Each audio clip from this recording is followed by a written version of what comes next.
Hello guys, in this tutorial you will learn how you can duplicate and save a whiteboard presentation in your Wrike account as a template.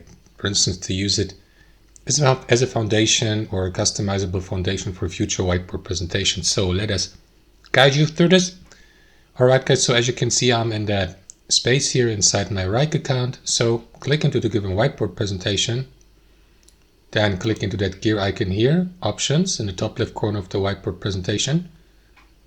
Then choose board settings, and here you will see these options, duplicate and duplicate as template. Click into it, and then it will be open in a new tab here. So you can, for example, from here, give the template a new name here, assign an icon, for example, and as you can see, it will be saved as a template.